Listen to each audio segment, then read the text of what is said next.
Hi hello welcome back to my channel ವನುಕುಲ ರೋಮ. ಇವತ್ತು ನಾನು ಸಂಡೇ ಸ್ಪೆಷಲಾಗಿ ತೋರಿಸುತ್ತಿರುವ ರೆಸಿಪಿ ಏನೆಂದರೆ ನಾನು ಕೋಕೋನಟ್ ಹಾಲು ಅಂದರೆ ಕೊಬ್ಬರಿ ಹಾಲಿಂದ ಮಾಡುವ ಪುಲಾವ್ ಅನ್ನಬಹುದು, ರೈಸ್ ಅನ್ನಬಹುದು, ಏನಾದರೂ ಅನ್ನಬಹುದು ನೀವು. ಆದರೆ ನಮ್ಮ ಪ್ರಾಂತದಲ್ಲಿ ಒಂದು ಕೋನಸೀಮ ಪ್ರಾಂತದಲ್ಲಿ ಮಾಡುವ ರೆಸಿಪಿ ಇದು ಕೋಕೋನಟ್ ಹಾಲಿಂದ ಮಾಡುವ ಊಟ. ನಾವು ನಿಮಗೆ ಸ್ಟೆಪ್ ಬೈ ಸ್ಟೆಪ್ಪಾಗಿ ತೋರಿಸುತ್ತಿದ್ದೀನಿ. ಒಂದು ಫೇಮಸ್ ಆದ ರೈಸ್, ಆಮೇಲೆ ನ್ಯೂಟ್ರಿಷನಿಂದ ತುಂಬಿದ ರೈಸ್. ನೀವು ಮಸ್ಟ್ ಟ್ರೈ ಮಾಡಿ. ಆ ಕೋನಸೀಮ ಪ್ರಾಂತದಲ್ಲಿ ಹೊಸದಾಗಿ ಮದುವೆಯಾಗಿದ್ದ ಹುಡುಗರಿಗೆ ಮದ್ದು ಮಗನಿಗೆ ಈ ರೈಸ್ ಇಡ್ತಾರಂತೆ. ಅಷ್ಟು ನ್ಯೂಟ್ರಿಷನ್ ಆದ ಫುಡ್, ನೀವು ಮಸ್ಟ್ ಟ್ರೈ ಮಾಡಿ. ಆಮೇಲೆ ನೋಡ್ತಾ ಇದ್ದೀರಲ್ಲ, ನಾನು 3 ತೆಂಗಿನಕಾಯಿಗಳನ್ನು ತೊಗೊಂಡಿದ್ದೇನಲ್ಲ, ಆ 3 ತೆಂಗಿನಕಾಯಿಗಳನ್ನು ಬಡಿದುಕೊಂಡು ಅದರಿಂದ ಬಂದಿದ್ದ ವಾಟ್ರನ್ನೆಲ್ಲ ಪಕ್ಕಕ್ಕೆ ಇಟ್ಕೊಂಡು ಹೀಗೆ ಸ್ಟೆಪ್ ಬೈ ಸ್ಟೆಪ್ ಆಗಿ ತೋರಿಸ್ತಿದ್ದೇನೆ. ನೀವು ಟ್ರೈ ಮಾಡಿ ಮತ್ತು ಆಮೇಲೆ ಹೇಗೆ ಬಂದಿದ್ದು ನಮಗೆ ಕಮೆಂಟ್ ಮಾಡಿ, ಲೈಕ್ ಮಾಡಿ ನಮ್ಮ ಚಾನಲನ್ನು. ನೋಡಿ, ಇದು ಬಂದಿದ್ದ ನೀರನ್ನೆಲ್ಲ ಪಕ್ಕಕ್ಕೆ ಇಟ್ಕೊಂಡು ಕೊಬ್ಬರಿಯನ್ನು ಬಡಿಕೊಂಡು ನಾನು ಕಟ್ ಮಾಡ್ಕೊಳತ್ತಿದ್ದೇನೆ. ಹೀಗೆ ಎಲ್ಲನೂ ಬಡ್ಕೊಂಡು ಕಟ್ ಮಾಡ್ಕೊಳತ್ತಿದ್ದೇನೆ. ಕಟ್ ಮಾಡಿಕೊಂಡು ನಾನು ಏನು ಮಾಡ್ತಾಯಿದ್ದೇನೆ ಅಂದರೆ ಮಿಕ್ಸಿಗೆ ಹಾಕ್ಕೊಳತ್ತಿದ್ದೀನಲ್ಲ, ಮಿಕ್ಸಿಗೆ ನಾವು ಹೀಗೆ ಸ್ವಲ್ಪ ಸ್ವಲ್ಪ ಆಗಿ ತೊಳೆದುಕೊಂಡು ಕೊಬ್ಬರಿನ ಮಿಕ್ಸಿಗೆ ಹಾಕ್ಕೊಳ್ಳೋಣ. ಫೈನ್ ಆದ ಪೇಸ್ಟ್ ಮಾಡ್ಕೊಳ್ಳೋಣ. ಫೈನ್ ಪೇಸ್ಟ್ ಬರಬೇಕು. ಫೈನ್ ಪೇಸ್ಟ್ ಬಂದ್ರೇ ನಮಗೆ ಅದರಿಂದ ಹಾಲನ್ನು ತೆಗಿಬೋದು, ಕಚ್ಚಾ ಪಚ್ಚಾಗಿ ಬರಬಾರ್ದು. ನೋಡ್ತಾ ಇದ್ದೀನಿ, ನಾನು ವಾಟರ್ ಹಾಕಿ ಸ್ವಲ್ಪ ಸ್ವಲ್ಪ ಆಗಿ ಮಿಕ್ಸಿಗೆ ಇಟ್ಕೊಳತ್ತಿದ್ದೀನಲ್ಲ, ನೋಡಿ ನೀವು ಕಾಣ್ತಾ ಇದೆಯಲ್ಲ. ಹೀಗೆ ಸ್ವಲ್ಪ ಸ್ವಲ್ಪ ಆಗಿ ಮಿಕ್ಸಿಗೆ ಇಟ್ಕೊಂಡಿದ್ದೆಲ್ಲ ನಾನು ಒಂದು ಪಾತ್ರೆಯಲ್ಲಿ ತೊಗೊಳತ್ತಿದ್ದೇನೆ. ಇದು ಭಾಳ ಈಸಿ ಅಂತ, ನಾನು ಒಂದು ಹನಿನೂ ಆಯಿಲ್ ಹಾಕಲ್ಲ. ನೀವು ನೋಡಿ ಎಷ್ಟು ಈಸಿಯಾದ ರೆಸಿಪಿ ನೋಡಿ. ಸ್ವಲ್ಪ ಹಾಟ್ ವಾಟ್ರ್ ಹಾಕತ್ತಿದ್ದೇನೆ ನಾನು. ಈ ಹಾಟ್ ವಾಟ್ರ್ ಹಾಕೋದ್ರಿಂದ ಏನಂದರೆ ಕೊಬ್ಬರಿಂದ ಒಂದು ಒಳ್ಳೆ ಟೇಸ್ಟ್, ಹಾಲು ಎಲ್ಲನೂ ಹೊರಗೆ ಬರುತ್ತೆ, ಈಸಿಯಾಗಿ ಬರುತ್ತೆ ಹಾಲು ಅದರಿಂದ. ನೋಡಿ, ಹೀಗೆ ಒಂದು ಚಾಂಜಿನಿಯಲ್ಲಿ ಸ್ವಲ್ಪ ಸ್ವಲ್ಪ ಆಗಿ ಹಾಲು ತಗೊಳ್ಳೋಣ. ನಿಮಗೂ ಇದು ಲೇಟ್ ಆಗತ್ತೆ ಅಂದರೆ ನೀವೇನು ಮಾಡಬೇಕಂದ್ರೆ ಒಂದು ಕ್ಲಾತ್, ಒಂದು ದೊಡ್ಡ ಪಾತ್ರೆಯಲ್ಲಿ ಕ್ಲಾತ್, ನಾನು ನಿಮಗೆ ತೋರಿಸ್ಬೇಕಂತೇಳಿ ತೆಗಿಯತ್ತಿದ್ದೀನಿ. ಒಂದು ಪಾತ್ರೆ, ದೊಡ್ಡ ಪಾತ್ರೆ ತೊಗೊಂಡು ಒಂದು ಕಾಟನ್ ಕ್ಲಾತ್ ತಗೊಂಡು ಅದರಿಂದ ಡೈರೆಕ್ಟ್ ಹಾಲು ತೆಗಿಬೋದು. ನಾನು ಸ್ವಲ್ಪ ಸ್ವಲ್ಪ ಆಗಿ ತೆಗೆದು ನೋಡಿ 2 ಸತಿ ನಾನು ಇದು ಚಾಂಜಿನಿಂದ ನಾನು ತೆಗಿಯತ್ತಿದ್ದೇನಲ್ಲ, ನೋಡಿ ಹಾಲು ತಗೊಂಡಿದ್ದೇನಲ್ಲ. ಈಗ ನಾನು 2 ಲೋಟ ಬಾಸ್ಮತಿ ರೈಸ್ ತೊಗೊಂಡಿದ್ದೇನೆ. ನಿಮಗೆ ತೋರ್ಸೋಕ್ಕೆ ನಾನು ಕ್ವಾಂಟಿಟಿ ತೋರಿಸತ್ತಿದ್ದೇನಲ್ಲ, ನೋಡಿ. ಮನೆಯಲ್ಲಿ ಎಲ್ಲರೂ ತಿನ್ಬೋದು. ಈ ರೈಸ್ ಅನ್ನೋದು 10-15 ಮಂದಿ ತಿನ್ಬೋದು. ಅಷ್ಟು ಈಸಿಯಾದ ರೈಸ್, ನೀವು ಮಸ್ಟ್ ಟ್ರೈ ಮಾಡಿ. ನೋಡಿ, ನಾನು ತೋರಿಸುತ್ತಿರೋ ಕ್ವಾಂಟಿಟಿ ಆದರೆ 10-15 ಮಂದಿ ಅದು ಈಸಿಯಾಗಿ ತಿನ್ಬೋದು. ನೋಡ್ತಾ ಇದ್ದೀರಲ್ಲ, ನೋಡಿ 2 ಗ್ಲಾಸ್ ನಾನು ಬಾಸ್ಮತಿ ರೈಸ್ ಅಂದರೆ 2 ಲೋಟ ಬಾಸ್ಮತಿ ರೈಸ್ಗೆ ನಾನು 3 ಲೋಟ ಹಾಲು ತೊಗೊಳತ್ತಿದ್ದೇನೆ. ನೋಡಿ, 2, ನೋಡ್ತಾ ಇದ್ದೀರಲ್ಲ, 3 ಲೋಟ ನಾನು ಹಾಲು ತೊಗೊಂಡಿದ್ದೇನಲ್ಲ. ಅಂದರೆ ನಾವು ಒಂದು ಲೋಟಗೆ ಒಂದೂವರೆ ಹೀಗೆ ಕ್ವಾಂಟಿಟಿಯಾಗಿ 3 ಲೋಟ ತೊಗೊಳೋದು. ನೋಡ್ತಾ ಇದ್ದರೆ ನಾನು ಇಲ್ಲಿ ಆಲ್ರೆಡಿ ತೊಳ್ಕೊಂಡು ಪಕ್ಕಕ್ಕೆ ಇಟ್ಕೊಂಡಿದ್ದೇನಲ್ಲ, ಬಾಸ್ಮತಿ ರೈಸನ್ನು ಸೋಕ್ ಮಾಡ್ಕೊಂಡು ಇಟ್ಕೊಂಡಿದ್ದೀನಿ 10 ನಿಮಿಷ ಫಸ್ಟ್. ಅದನ್ನು ನಾನು ಇದ್ರಲ್ಲಿ ಹಾಕ್ಕೊಳತ್ತಿದ್ದೇನೆ. ಬಾಸ್ಮತಿ ರೈಸ್ ಎಲ್ಲ ಹಾಕ್ಕೊಂಡು ಹೀಗೆ ಸ್ಪೈಸಸ್ ಇರುತ್ತೆಲ್ಲ, ನಮಗೆ ಚಕ್ಕ, ಸ್ಟಾರ್ ಹೂವು, ಲವಂಗ, ದಾಲ್ಚಿನ್ನಿ, ಶಾಯಿ ಜೀರಾ, ಆಮೇಲೆ ಇದು ಜಾಜಿಕಾಯಿ, ಇವನ್ನೆಲ್ಲ ನಾವು ಇರೋ ಸ್ಪೈಸಸ್ಸನ್ನೆಲ್ಲ ಹಾಕ್ಕೊಳ್ಳೋಣ. ಮರಾಠಿ ಮೊಗ್ಗು ಏನೇನಿರುತ್ತೆ ಎಲ್ಲ ಸ್ಪೈಸಸ್ ಎಲ್ಲ, ಇಲಾಚಿ, ಇವೆಲ್ಲನೂ ಸ್ಟೆಪ್ ಬೈ ಸ್ಟೆಪ್ ಹಾಕ್ಕೊಳ್ಳೋಣ. ಇಲಾಚಿಯನ್ನು ಈಗ ನೋಡಿ ಹೀಗೆ ಡಿವೈಡ್ ಮಾಡಿ ಹಾಕಿರಿ. ಇದರಿಂದ ಒಂದು ಒಳ್ಳೆ ಸ್ಪೈಸ್ ಅನ್ನೋದು, ನಮ್ಮ ಫ್ಲೇವರ್ ಅನ್ನೋದು ನಮ್ಮ ಪುಲಾವ್ಗೆ ಹೋಗುತ್ತೆ. ನೋಡಿ, ಕಲ್ಲುಪ್ಪನ್ನು ಹಾಕತ್ತಿದ್ದೇನೆ ನಾನು.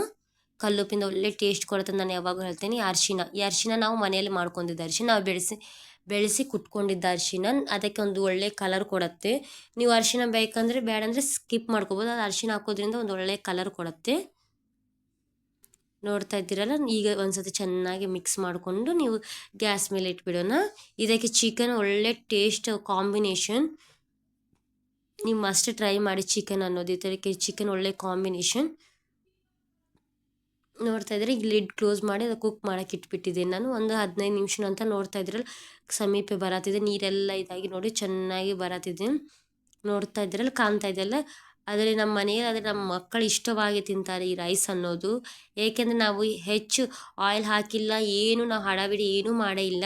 ಸಿಂಪಲ್ಲಾಗಿ ನಾವು ಮಾಡೋ ರೆಸಿಪಿ ಇದು. ಒಂದು ಹನಿ ಆಯಿಲ್ ಹಾಕೋದು ನ್ಯೂಟ್ರಿಷನ್ ಆದ ಫುಡ್. ನೀವು ಮಸ್ಟ್ ನಿಮ್ಮ ಮಕ್ಕಳಿಗೆ ಟ್ರೈ ಮಾಡಿಡಿ. ನೋಡ್ತಾ ಇದ್ದೀರಲ್ಲ, ಈಗೆಲ್ಲನೂ ಕುಕ್ ಆಗಿದೆ. ಒಂದು 10 ನಿಮಿಷ ಬಿಟ್ಟಿದ್ದಂದ್ರೆ ಗ್ಯಾಸ್ ಸಿಮ್ನಲ್ಲಿ ಇಟ್ಟಿದ್ದೇನೆ ನಾನು.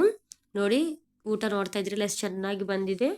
ಈಗ ನಾನು ಮೇಲೆ ಸ್ವಲ್ಪ ಕೊತ್ತಂಬರಿ ಹಾಕತ್ತಿದ್ದೇನೆ. ಕೊತ್ತಂಬರಿ ಒಳ್ಳೆ ಫ್ಲೇವರ್ ಕೊಡುತ್ತೆ ರೈಸ್ಗೆ, ಅದಕ್ಕೆ ಕೊತ್ತಂಬರಿ ಹಾಕಿದ್ದೇನೆ ನಾನು. ಈ ಕಾಲದಲ್ಲಿ ಭಾಳ ಮಂದಿ ಎಲ್ಲರೂ ಆಯಿಲನ್ನು ಭಾಳ ಅವಾಯ್ಡ್ ಮಾಡತ್ತಿದ್ದೆ. ಅವರಿಗೆ ಈ ರೈಸ್ ಅನ್ನೋದು ಒಂದು ಒಳ್ಳೆ ನ್ಯೂಟ್ರಿಷನ್ ಫುಡ್. ಆಮೇಲೆ ನಾವು ಆಯಿಲ್ ಅವಾಯ್ಡ್ ಮಾಡೋರಿಗೆ ಒಂದು ಒಳ್ಳೆ ಹೆಲ್ದಿ ಫುಡ್ ಆಗಿರುತ್ತೆ. ನಿಮ್ಮ ಮಕ್ಕಳಿಗೂ ಸಹ ಟ್ರೈ ಮಾಡಿಡಿ. ನೋಡಿ ಇಲ್ಲಿ ಸೈಡಲ್ಲಿ ನಾ ಪಾತ್ರೆ ಇಟ್ಟು ಚಿಕನ್ ಮಾಡತ್ತಿದ್ದೇನೆ. ಚಿಕನ್ಗೆ ನಾನು ಬೇಕಾದಷ್ಟು ಆಯಿಲ್ ಹಾಕ್ಕೊಂಡಿದ್ದೇನೆ. ಆಯಿಲ್ ಹಾಕ್ಕೊಂಡು ಅದರಲ್ಲಿ ನಾನು ಸ್ವಲ್ಪ ಆನಿಯನ್ ಹಾಕಿದ್ದೇನೆ.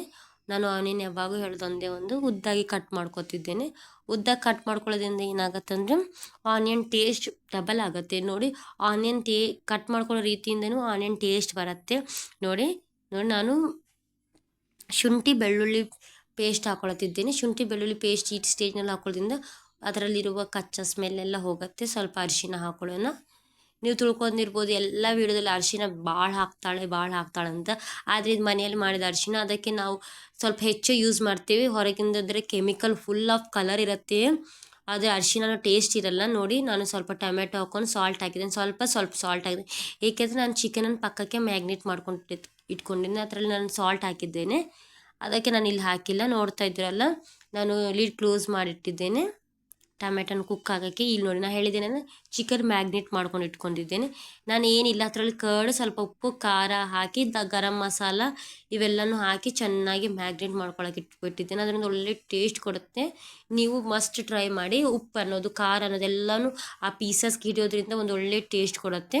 ಇಲ್ಲಿ ನಾವು ಪಕ್ಕಕ್ಕೆ ಒಂದು ಮಸಾಲೆ ಮಾಡ್ಕೊಳ್ಳೋಣ. ಏನಿಲ್ಲ, ಸ್ವಲ್ಪ ಧನಿಯಾ ತೊಗೊರಿ, ಸ್ವಲ್ಪ ಲವಂಗ, ಸ್ವಲ್ಪ ಚಕ್ಕೆ, ಆಮೇಲೆ ಇಲಾಚಿ ತೊಗೊರಿ. ನೋಡಿ ಸ್ವಲ್ಪ ಬೆಳ್ಳುಳ್ಳಿ ಇವೆಲ್ಲನೂ ಹಾಕಿ ಚೆನ್ನಾಗಿ ಪುಡಿ ಮಾಡ್ಕೊಳ್ಳೋಣ. ಈಗ ಕುಟ್ಕೊಳ್ಳೋಣ. ಇಲ್ಲಾಂದರೆ ಮಿಕ್ಸಿಗೆ ಹಾಕೊಂಡು ಪಕ್ಕಕ್ಕೆ ಇಟ್ಕೊಳ್ಳೋಣ. ಇದು ಗರಂ ಮಸಾಲ. ಇದು ಗರಂ ಮಸಾಲ ನಾನು ಮನೆಯಲ್ಲಿ ಆಲ್ ಸ್ಪೈಸಸ್ ಹಾಕಿ ಮಾಡಿದ್ದದ್ದು. ನೋಡಿ ನೋಡ್ತಾ ಇದ್ದೀರಲ್ಲ, ಗರಂ ಮಸಾಲ ಹಾಕಿ ಆಮೇಲೆ ಖಾರ ಹಾಕತ್ತಿದ್ದೇನೆ. ಖಾರ ಹಾಕೋದ್ರಿಂದ ಒಂದು ಒಳ್ಳೆ ಟೇಸ್ಟ್ ಕೊಡಬೇಕಲ್ಲ. ನಮ್ಮ ಮನೆಯಲ್ಲಾದರೆ ಖಾರ ಹೆಚ್ಚು ತಿಂತಾರೆ, ಅದಕ್ಕೆ ನಾನು ಖಾರ ಹೆಚ್ಚು ಹಾಕತ್ತಿದ್ದೇನೆ. ನಿಮ್ಮ ಮನೇಲಿ ಕಮ್ಮಿ ತಿಂದರೆ ಸ್ವಲ್ಪ ಖಾರ ಅಡ್ಜಸ್ಟ್ ಮಾಡ್ಕೊಂಡು. ಇದು ನಾನು ಆಗಲೇ ಪ್ರಿಪೇರ್ ಮಾಡ್ಕೊಂಡಿದ್ದ ಮಸಾಲ, ಕುಟ್ಕೊಂಡಿದ್ದ ಮಸಾಲ ಇದು ಹಾಕತ್ತಿದ್ದೆ ನೋಡಿದ್ವಿ. ಹೀಗೆ ನಾನು ಹಾಕಿ ತಿಂದರೆ ಸ್ವಲ್ಪ ಖಾರ ಅಡ್ಜಸ್ಟ್ ಮಾಡ್ಕೊಂಡು. ಇದು ನಾನು ಆಗಲೇ ಪ್ರಿಪೇರ್ ಮಾಡ್ಕೊಂಡಿದ್ದ ಮಸಾಲ, ಕುಟ್ಕೊಂಡಿದ್ದ ಮಸಾಲ ಇದು ಹಾಕತ್ತಿದ್ದೆ ನೋಡಿದ್ವಿ. ಹೀಗೆ ನಾನು ಹಾಕೊಳತ್ತಿದ್ದೇನೆ. ಈಗ ಈ ಸ್ಟೇಜಲ್ಲಿ ಹಾಕೊಳತ್ತಿದ್ದೇನೆ. ಚೆನ್ನಾಗಿ ಫ್ಲೇವರ್ ಕೊಡುತ್ತೆ. ನೋಡಿ ಸ್ವಲ್ಪ ಕುಕ್ ಆಗತ್ತಿದೆಲ್ಲ ಚಿಕನ್. ನಾನು ಸ್ವಲ್ಪ ವಾಟರ್ ಹಾಕತ್ತಿದ್ದೇನೆ. ಒಂದು ಸಣ್ಣ ಟೀ ಗ್ಲಾಸ್ ಅಷ್ಟು ವಾಟರ್ ಹಾಕತ್ತಿದ್ದೇನೆ. ವಾಟರ್ ಹಾಕೊಂಡಿದ್ದೇನೆ ಅಂದರೆ ನಾನು ಆ ಚಿಕನ್ ಕುಕ್ ಆಗೋಕ್ಕೆ ವಾಟರ್ ಹಾಕೊಂಡಿದ್ದರೆ ಗ್ರೇವಿ ಇದ್ದರೆ ರೈಸ್ ಚೆನ್ನಾಗಿ ಟೇಸ್ಟ್ ಕೊಡುತ್ತೆ. ನೋಡಿ ವಾಟರ್ ಹಾಕೊಂಡ್ರೆ ನಾನು ಸ್ವಲ್ಪ ಕೊತ್ತಂಬರಿ, ಪುದೀನ ಹಾಕಿ ಕುಕ್ ಮಾಡಾಕಿ ಇಟ್ಬಿಟ್ಟಿದ್ದೇನೆ. ಈಗ ನೀವು 10 ನಿಮಿಷ ನಂತರ ಬಿಟ್ಟಿದ ನಂತರ ಸರ್ವ್ ಮಾಡ್ಕೋಬೋದು. ಟೇಸ್ಟ್ ಒಳ್ಳೆಯಾಗಿ ಬರುತ್ತೆ. ನೋಡಿ ಲಾಸ್ಟ್ನಲ್ಲಿ ನಾನು ಏನು ಹಾಕತ್ತಿದ್ದೇನೆ, ಸ್ವಲ್ಪ ಕಸೂರಿ ಮೆಂತ್ಯ ಹಾಕತ್ತಿದ್ದೇನೆ. ಕಸೂರಿ ಮೆಂತ್ಯ ಹಾಕೋದ್ರಿಂದ ಒಳ್ಳೆ ಟೇಸ್ಟ್ ಕೊಡುತ್ತೆ ನಮ್ಮ ರೈಸ್ಗೆ. ಆಮೇಲೆ ರೈಸ್ನಲ್ಲಿ ಇದು ಚಿಕನ್ ತಿಂದರೆ ಒಳ್ಳೆ ಟೇಸ್ಟ್ ಕೊಡುತ್ತೆ. ನೀವು ಮಸ್ಟ್ ಟ್ರೈ ಮಾಡಿ ಕಸೂರಿ ಮೆಂತ್ಯ ಹಾಕೋದು.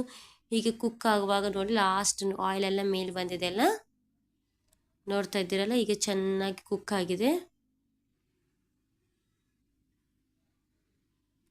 ಪೀಸನ್ನು ಸಹ ಚೆನ್ನಾಗಿ ಕುಕ್ ಆಗಿದೆ. ನಾನು ಸ್ವಲ್ಪ ಉಪ್ಪು ನೋಡ್ಕೊಳತ್ತಿದ್ದೇನೆ. ಕರಿಯಲ್ಲಿ ಉಪ್ಪು ಸರಿಯಾಗಿದೆ, ಎಲ್ಲನೂ ಪರ್ಫೆಕ್ಟ್ ಆಗಿದೆ.